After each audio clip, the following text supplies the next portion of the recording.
नमस्कार। आज हमारे बीच में है श्रीमती संतोषी देवी जी, जो प्रोग्रेसिव फार्मर हैं। आइए उनसे बातचीत करते हैं। नमस्ते जी सभी को। मेरा नाम संतोष देवी है। मैं जींद हरियाणा की रहने वाली हूँ। हम 40 साल शहर में रहने के बाद रिटायरमेंट के बाद गांव में आए। गांव में आने का मुख्य कारण था कि मैं 25 साल तक बहुत ज़्यादा बीमार रही। जितना भी डॉक्टरों को दिखाया उतना ही रोग बढ़ते गए। बीमारी कोई भी मेरी ठीक होने का नाम नहीं ले रही थी। मेरे पति ने विचार बनाया हम गांव में चलेंगे। गांव में आने के बाद मेरे दिमाग में आया भाई मैं कुछ करूं।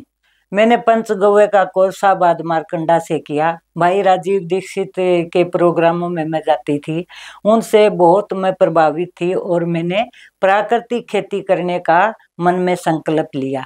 दोनों पति पत्नी ने मिलकर हमने प्राकृतिक खेती की, जिसमें हम गो आधारित खेती करते हैं। बाहर से कोई भी केमिकल हम बाजार से लेके नहीं डालते। अपना गोमूत्र, गोबर, गुड़, ये पीपल के नीचे की मिट्टी मिला के जीवामृत बना के पानी के साथ बहाते हैं और केचुआ खाद वगैरह डालते हैं।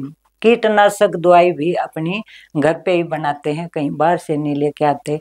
इसके इतने अच्छे रिजल्ट मिले कि परमात्मा की ऐसी कृपा हुई कि कोई भी बीमारी अब मुझे नहीं है। मैं देखो आपके सामने हूँ। परमात्मा की ऐसी ऐसी कृपा, खेत में नंगे पैर चलने से, प्राकृतिक मिट्टी में घूमने से, जैसे जहाँ मिट्टी मोटी थी वहाँ पैर रखा गया, कुप्रेशर मेरा हो गया। तो इस तरीके से मैं आज बिल्कुल ठीक हूँ। परमात्मा की दया से मुझे किसी प्रकार की कोई दिक्कत नहीं है। अभी तक 2018 से अब तक जो हम खेती कर रहे हैं, बाहर से अभी तक हम कुछ भी लेके इसमें नहीं खाते, अपने खेत का उगाया ही खाते हैं। तो इसलिए मैं मन में ये सोचती हूँ जब मैं ठीक हो सकती हूँ तो हर इंसान प्राकृतिक चीजें खा के अपने आप को ठीक कर सकता है। आइए हम पहले अपने पुरातन की तरफ चलते हैं और अपने पूर्वजों की जो भी धरोहर है प्राकृतिक खेती, उसको करके अगर हम नहीं कर सकते तो जो भी किसान साथी करते हैं उनसे खरीद के अपने शरीर को स्वस्थ, निरोग और ऊर्जावान बना सकते हैं। केचुआ खाद देखो जी, वैसे तो कोई कहता है ऑस्ट्रेलिया का केचुआ है, ये वहाँ का है, ये वहाँ का है। मैंने जो अपना एक्सपेरिमेंट किया मैं वो बता सकती हूँ। मैंने थोड़ा सा एक कनाल में अपना केचुआ खाद बनाई थी और उसमें कहीं बाहर से लेके कोई भी केचुआ मैं नहीं लेके आई।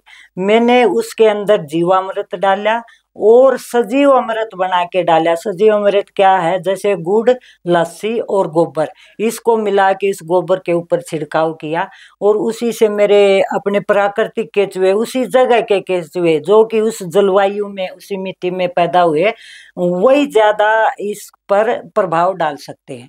क्योंकि जो चीज हम बाहर से लाके उसके अंदर डाल देंगे तो वो इतनी इफेक्टिव कैसे हो सकती है? मैं कई बार यही सोचती हूँ। मैंने तो अपने केचुए प्रकार प्राकृतिक पैदा किए। उनको जमीन के अंदर सारी चीजें हैं, बट हमें वो चीज देने की जरूरत है उस चीज को लेने के लिए। तो मेरा तो केचुआ अपने आप उस चीज से बाहर आ गया और केचुआ खाद मेरा 3 महीने में बन के तैयार हो गया। जिस भी किसान साथी को देखना ये कैसे हुआ, अब बिल्कुल साक्षात मैं खेत में दिखा सकती हूँ। गांव है मेरा मोहम्मदखेड़ा, जिला जींद, हरियाणा। देखिए रिजल्ट तो ये हमारा जल्दी आ जाता है, लेकिन इसका थोड़ा सा प्रोसेस हमें समझना पड़ेगा।